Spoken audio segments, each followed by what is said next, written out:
Ce matin, je veux parler à quelqu'un. Beaucoup de fois, nous serons confrontés à des choix, devant des situations où nous sommes amenés à prendre des décisions. Pour ces décisions que nous prenons, nous pouvons avoir des justificatifs. Devant le péché, devant le sexe opposé, devant un vol, devant un mensonge, nous pouvons avoir 1000 raisons, selon le calcul des hommes, pour faire la chose. Mais devant Dieu, nous sommes en train de nous tromper nous-mêmes.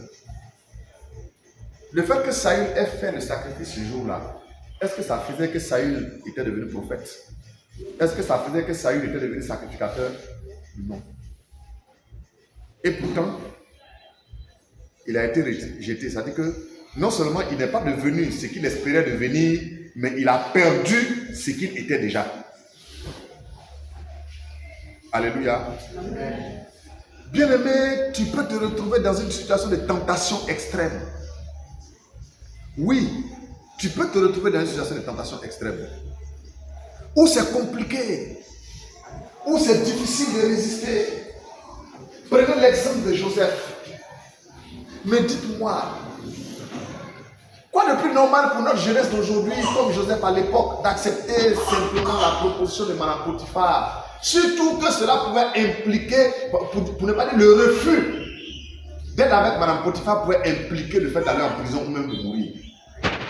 Ça veut dire que sa chance, même ça qu'il allait seulement en prison. Parce qu'à l'époque, il avait un statut d'esclave. Ça veut dire que Potiphar aurait décidé simplement de le faire pendre. Et puis il n'y a rien. Personne ne va lui poser question. Alléluia. Joseph pouvait donner ça comme excuse. Il va dire, mais Dieu de mon père Jacob.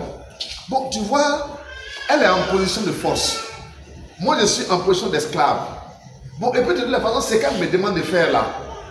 C'est elle qui veut. C'est pas moi, il est cherché. C'est elle qui dit, elle est fan de moi. C'est pas moi, il dit, je suis fan d'elle. Et puis elle a dit qu'elle va me protéger. Maintenant, si elle ne fait pas ça là, elle va me faire pendre. Elle va m'emmener en prison. Dieu, toi, tu vois que je n'ai pas de choix. Bien-aimé, combien de fois nous nous sommes trouvés dans des situations où on a eu pour expression, je n'avais pas le choix.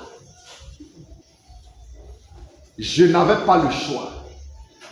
Voilà l'expression qu'on prend pour justifier nos mauvaises actions. Voilà l'expression qu'on prend pour justifier nos crimes, nos mensonges, nos adultères, nos infidélités.